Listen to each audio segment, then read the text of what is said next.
Plenary. Mr. President, after 2 years of negotiations, after 3 failed meaningful votes, 2 rounds of indicative votes, 4 days after the UK was meant to leave the EU, Theresa May has finally decided to sit down with the leader of the opposition to try to agree a plan on Brexit. One could say better late than never. We now need to see if these talks will produce a credible way forward, or if they are just another political exercise. We have always said that the closer EU-UK relationship would be beneficial for both sides, and that without touching the withdrawal agreement, the political declaration can be swiftly upgraded. So far, it has been the red lines of Theresa May that have made this impossible. We will see this afternoon or the next day if she is now really prepared to change these red lines and whether her party is prepared to follow her approach, whoever the next leader is. Talks alone are not a solution until we see a credible and viable positive majority in the House of Commons before the 12th of April. This means that the threat of no deal has not disappeared. Politicians must act responsibly and do everything possible to avoid this scenario, which would be bad for everyone but a disaster for the UK. However, if this situation was to materialise, our group will work to ensure that the rights of all EU citizens are ring-fenced in any circumstances. Citizens cannot pay the price for the failure of their politicians. And if the UK Parliament continues to fail to deliver a solution, then the British people deserve the right to have their final say. And this is the reason why a longer extension cannot and must not be ruled out. Right. If there will be a request in this respect, it will have to be well motivated, and loyal cooperation obligation should be defined and respected. But in these circumstances, this request cannot be rejected. UK citizens are and remain European citizens, and their voice, their rights will not go and are not and will not go unheard in this House. But why we have this deadlock? Why we have this constant difficulty to deliver a solution? And why we are seeing now in opinion polls that increasing number of people are signing the petition to revoke Article 50? The truth is that Brexit is a tragic mistake. It is a lose-lose solution built on a mountain of lies.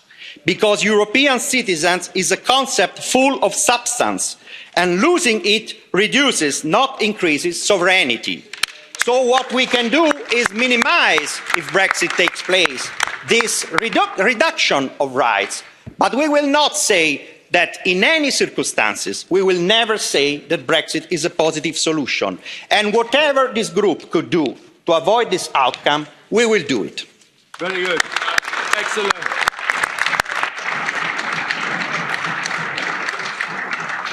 Madam Foster, and I am being flexible with time, as you are aware.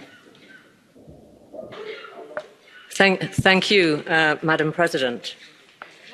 I begin with a message to my friends and my colleagues in Westminster.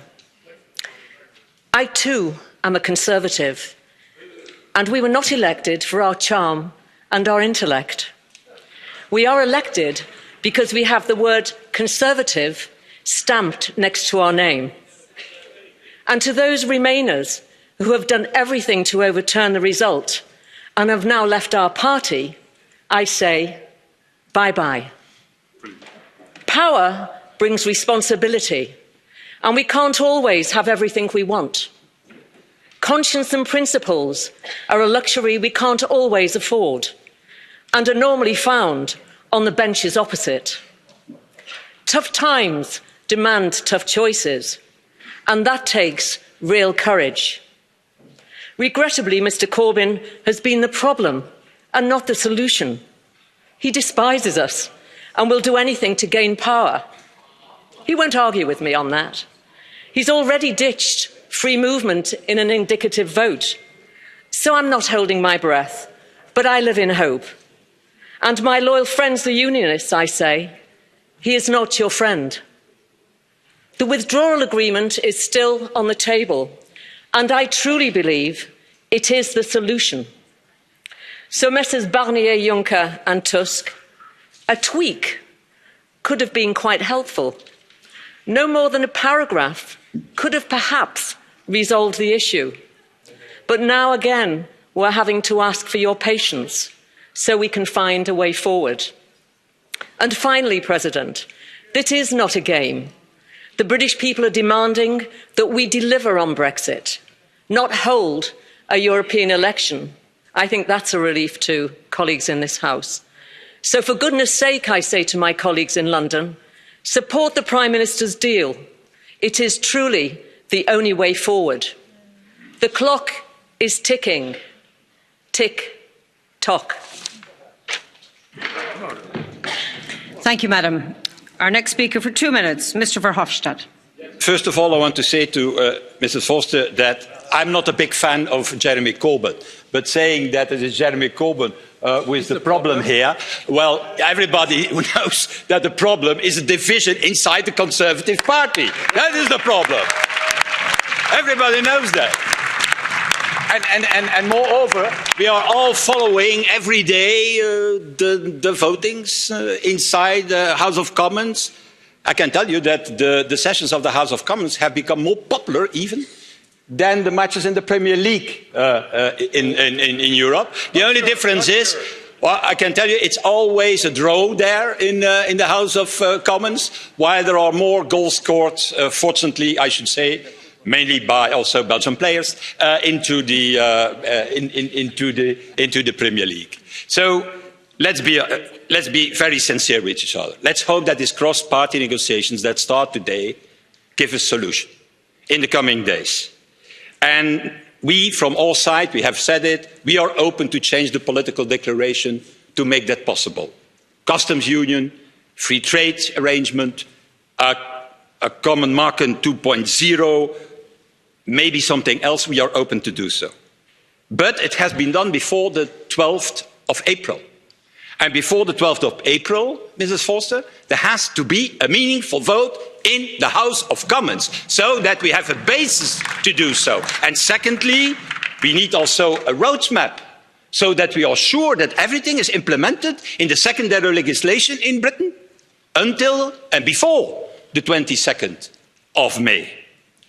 And last, and that's my last remark that I want to make, I know that a number of colleagues are thinking, maybe a long extension.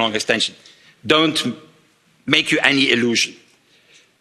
The fact that we should create a situation where Britain is with one foot inside the Union and with one foot outside the Union is a tragedy, is bad for the European Union. Can you imagine a little bit that the new Prime Minister of Great Britain, Mr. Johnson or Mr. Gove, both the architects of the Brexit disaster would have the keys in their hands on the future of the European Union. I cannot think about it, that will happen. It will be a disaster for the European Union, and it's not the way we have to go forward.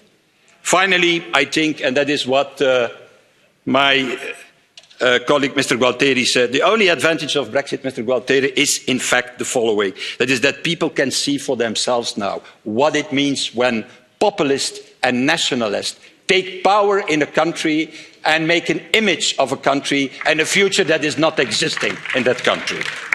It's a good lesson for the European elections, I think.